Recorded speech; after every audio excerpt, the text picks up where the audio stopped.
Don't just live for tomorrow, or just live in yesterday. Just be glad for all you have that's in today. And though you've come through many obstacles. Hey everyone, Connie here, and welcome to my blind reaction to Adventure Time, Season 6, Episodes 29 through 30. Well, and 30.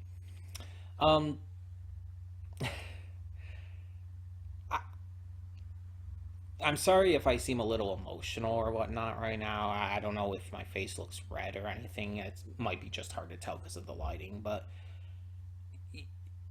it's interesting when you record things out of order. Because I just recorded, prior to this, the Amphibia video for the season finale that's coming in a few days after you're seeing this. So, if you're watching this when it comes out. So yeah. I recorded that before this, so if I seem a little emotional or anything right now, don't worry, it'll pass as we get into the episodes today. So we have been getting quite a bit of stuff this season with the Comet. We've got a couple showings of Finn's dad, and that seems to be a big thorough line for this season. So I'm thinking maybe that's where this is going to lead to, because that's all I've really got to go on. I don't know where this season is going to actually end. I don't know like what the big finale is going to focus on, but I have to assume it's going to be that just based off of the info I have to work with. But we still got about a little over 10 episodes till we get to that point, because there's 43, I believe, in this season. And there's going to be plenty of more weird-ass shenanigans, because it's Adventure Time, and that's what this show pretty much is. If I'm being honest, and this is something I don't know if I've ever talked about, but if I'm being honest, Adventure Time seasons are way too fucking long. I know a lot of people may disagree with me on this, but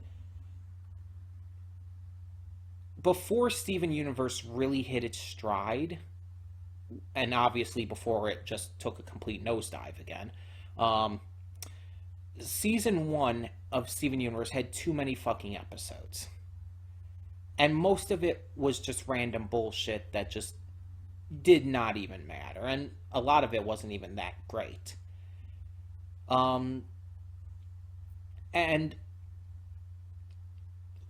Adventure Time, the problem is Steven Universe learned from that, and even though they fucked up the landing in the end, they did learn from that and made the series better once they started cutting things down and focusing a little better and just generally being better. Adventure Time is way too dragged out. Seasons should not be lasting 43 episodes. There's no reason for it. Even if you want to say, like, oh, but they're half-length episodes, so technically there's, like, what, 21 and a half? It's like, even if you want to use that excuse, it doesn't really fly. It's like, Steven Universe had, I believe, half-length episodes, too. Starverses had half-length episodes. That's not an excuse. Half-length episodes aren't an excuse for the seasons being forced to be longer. I think the big thing with this series is it became so popular, and the showrunners had so many ideas that they just kept pumping things out without filtering anything. There are some episodes of this series that, let's be honest, are just not good. They're just not good. And unfortunately, it seems like almost everything that the writers and showrunners want to do is just forced in. Even if it has nothing to actually do with anything. And yeah, some things may not seem like it they do at first, but end up becoming important later on. But that's just because they're like, oh, well, we're going to set things up using this otherwise completely bullshit episode. We're just going to set up one tiny thing in there that you won't even notice. That really has no effect on the episode, but it's there and it's going to set something up, so you're going to think this episode's actually important later on, but it's not. We just forced that kind of idea in your head because we just put one tiny thing in there. And it's like,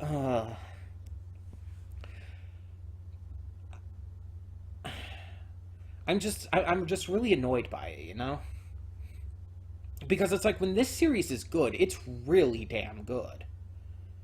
When this series is at its height, when it's like the best of the best episodes, this is one of the best animations out there. But because it's so flooded with weaker episodes, or just even ones that are just mediocre, it waters down the series. It's like imagine having this phenomenal, perfectly cooked T-bone steak. Just an amazing steak, a perfect cut of meat. Again, perfectly cooked, medium rare, nice and juicy, and you drown it in steak sauce. It would be ruined. Even if you like steak sauce, just drowning it in too much steak sauce would ruin it. All you'd be able to taste is the steak sauce. At that point, what's the fucking point? That's kind of what I feel with Adventure Time. You have these episodes, you have these ideas and these moments and certain plot points and characters that are so fucking good. But so often this show drowns it out with bullshit. Just things that are either just completely unimportant or are just, again, sometimes bad. There are episodes of the show that are just not good. And it's annoying. And I'm not even saying that this has to be like serialized or anything. It can remain episodic and still do this. It's just, I just wish that things had been cut more often. Let me look at this.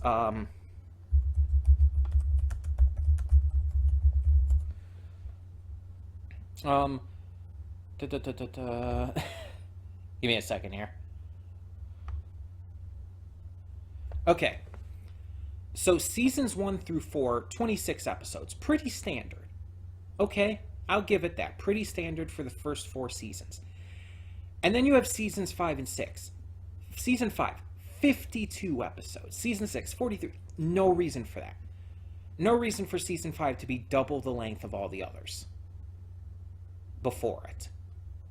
And season 6, only 10, not even 10, 9 episodes less than double length. That's insane. That's stupid. There's no reason for that. And from what I'm looking at here, seasons 7 through 10 actually bring it back. Seasons 7 and 8 are 26 and 27 episodes, respectively, which is amazing. Great. Cut things down. And then 9 and 10 are 14 and 16 episodes, so even less.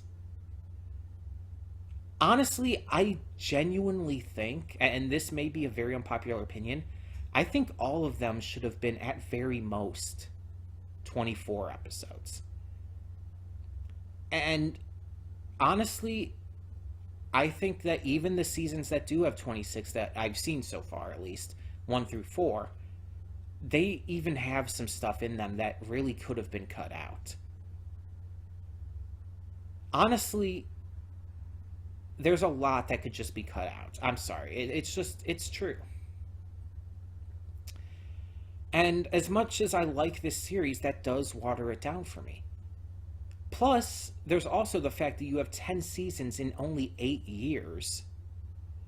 That's kind of ridiculous. But that's not as much of an issue for me in terms of viewing experience, because I'm watching it after the fact and everything. But even if I weren't, like, think about it.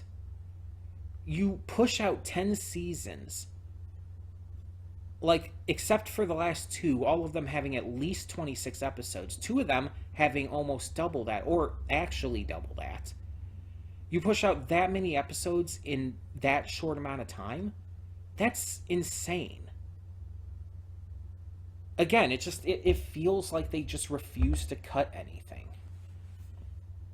And it shows. Unfortunately, it shows because some episodes are sloppy, some episodes are bad, some just don't work.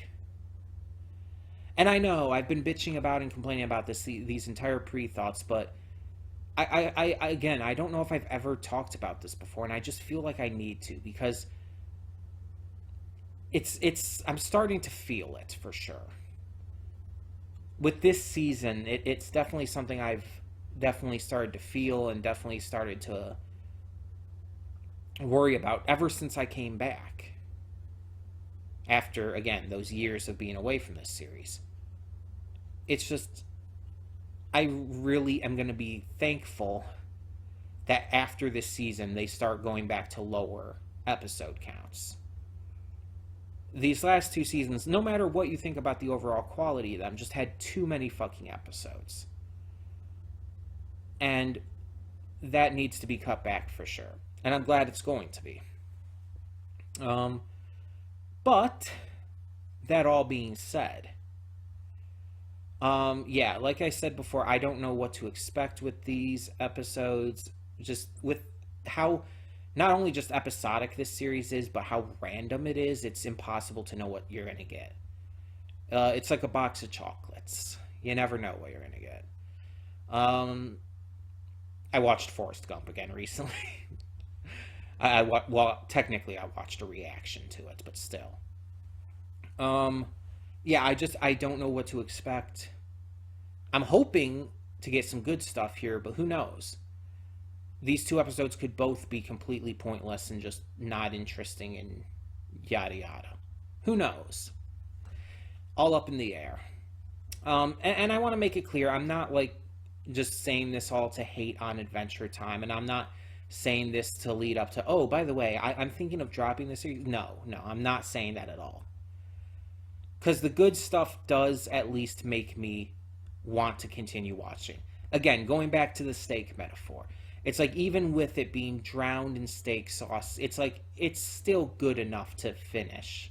It's like you're not just going to leave it on the plate and just ignore it. If you are, you're a little extra, honestly. It's still a good steak. It's still cooked perfectly. You're still going to eat it. Maybe just eat it at your own pace, in your own way. Some people would scrape all of the extra steak sauce off, but doing that could also scrape off some of the seasoning of the steak, and just, yeah, it wouldn't actually help in the long run. And yes, I'm using that as a metaphor for skipping filler.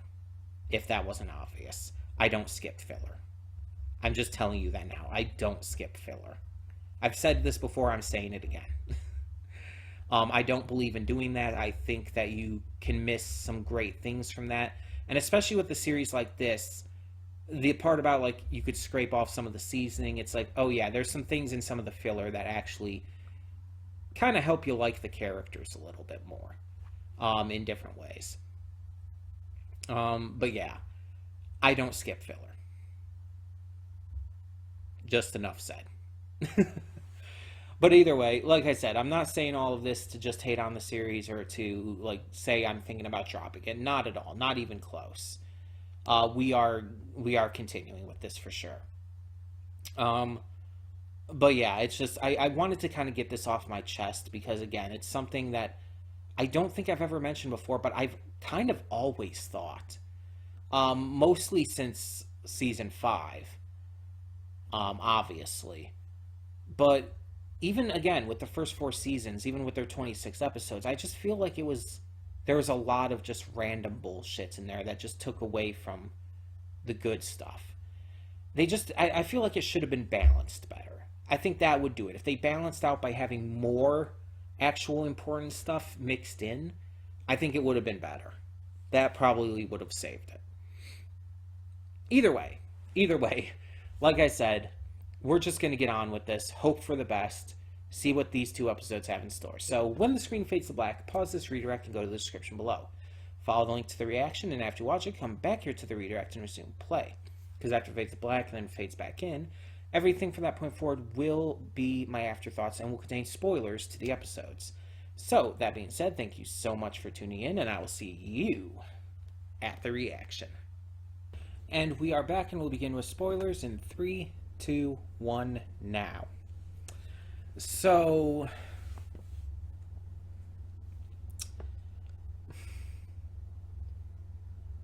I mean, I'm sure I'm not the only person out there who simps hard for Susan Strong. But it's like, I don't know, maybe it's because it's been so long since I've seen her, because it's been years since I watched the series, and just getting back into it, we haven't seen her since we started back up yet. But it's like, just seeing her in this episode, and 2 very specific shots in episode 29 here really just did it for me. First, the scene where the porp people, whatever you would want to call them, realize that she's covered in the pure porp, and so they tackle her to the ground and start licking her abs and her biceps and stuff, and it's like, it's no secret I have a thing for strong women and their muscles and shit, and it's like, I had to try, I had to actively keep myself from making unflattering noises watching that, because I was just like, oh my god, yes, I wish I was in their position. I don't even care. Send me to horny jail. I don't even give a shit. But the second part was when she, with her bare hands, tore open the metal door. It's just like, that kind of shit. It's just, it's just like, please, like, choke me with your thighs, mommy. It's just, I'm sorry. I'm not sorry. I'm not ashamed of having a type. I'm not ashamed of getting turned on by strong women. I will never be ashamed of that. I'm very open about it. I very much am, I wouldn't say proud of it, because that's just a weird thing to say. It doesn't really make a lot of sense just to use the word proud in that regard. But I'm very okay with it. Like, I'm very okay with my sexual interests, let's just say. I have a type, and I'm fine with that. And everyone who has their own types, it's like, cool. It's like, you attracted to whatever type of person you are, that's fine. That's great. Like, just be happy about that. Be comfortable with that. I'm very much an advocate for people being very comfortable and open about their sexuality if they feel it's right for them to do so. But definitely very comfortable. I'm very much a advocator of people finding comfort in that and not being shamed about having sexual thoughts, or just being attracted to someone. There's nothing wrong with that, and I hate that for so long in our culture, people have made us think that that's a taboo thing to think about and everything. It just pisses me off. I'm glad that our culture is becoming more acclimated to accepting and advocating for, like, just openness and comfortability with that kind of side of yourself. So yeah, I'm not ashamed at all of my simpage. I'm not ashamed of all of my horniness for characters like this. I own it. And I am proud that I'm at a point in my life where I feel comfortable doing so. So, yeah, I'm not going to apologize for kind of losing my shit at Susan here. I mean, it's very clear that she's, like, meant to be seen as an adult. That's very obvious.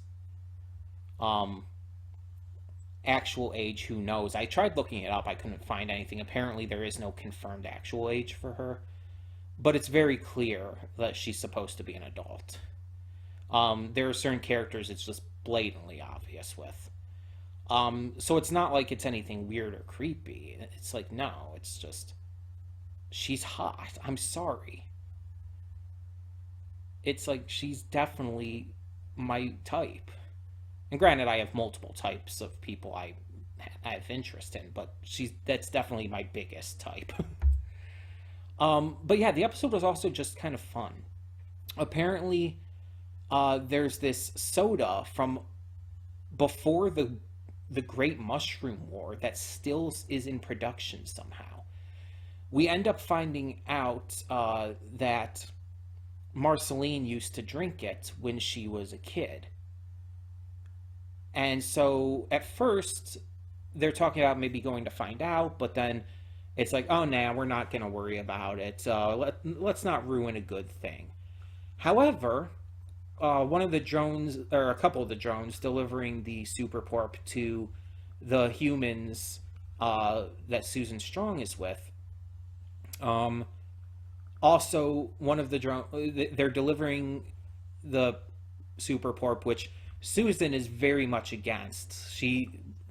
She's suspicious of it and mentions that it's like fake and everything, and that it's not good for you, basically. And it's like, it's soda. No shit, it's not good for you. You're like, you kidding me? Soda's never been good for you. I drink soda a lot. I acknowledge it's terrible for me. I just like the taste. I'm not an idiot who thinks like, oh, it's not that bad. No, it's bad for you for sure.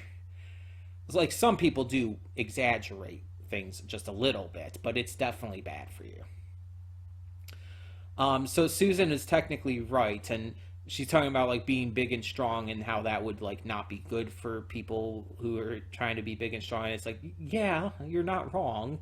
If you're trying to be healthy and all, it's definitely, you want to kind of avoid soda.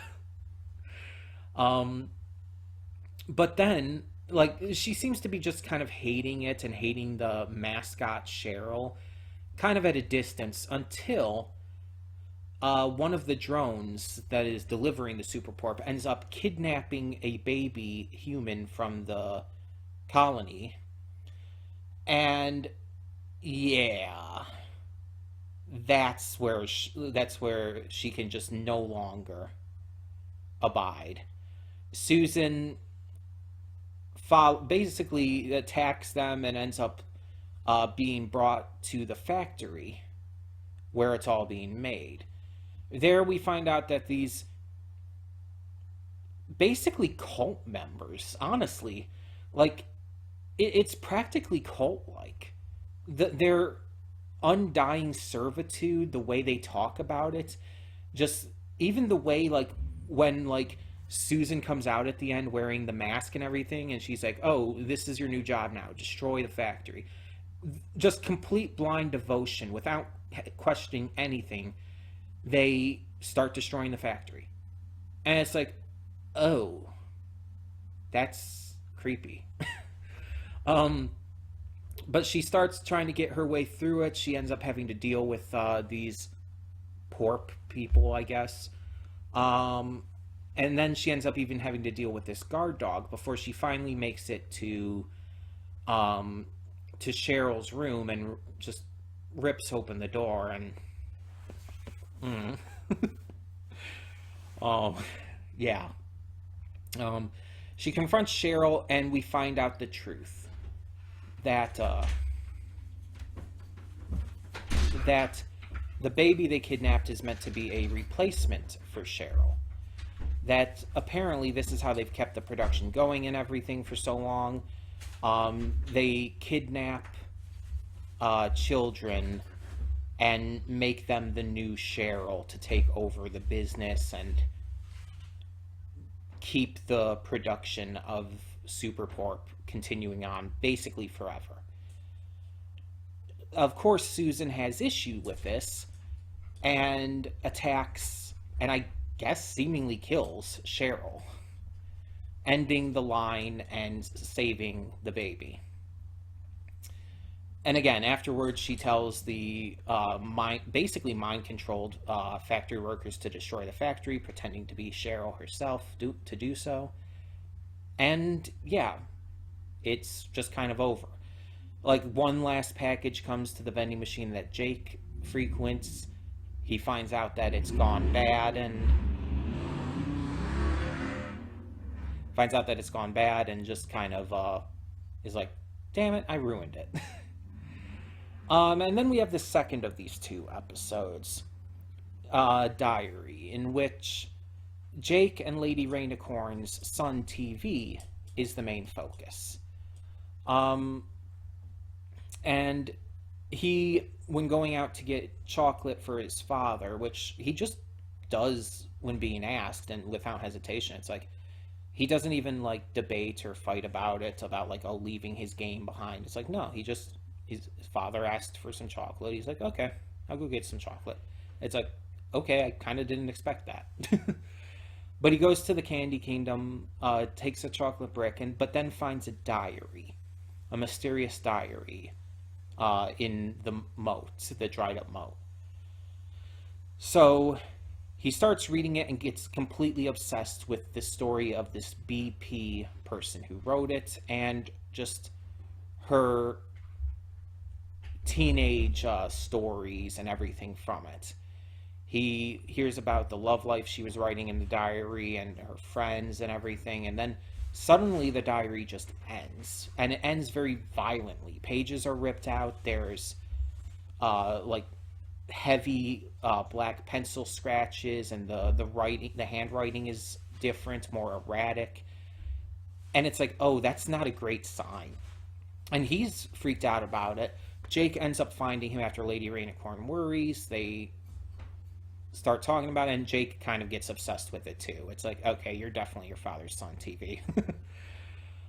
They end up tracking some things down and finding out more, and they realize that BP is Betsy Poundcake, the nurse in the Candy Kingdom. And it's like, oh, that's an interesting twist.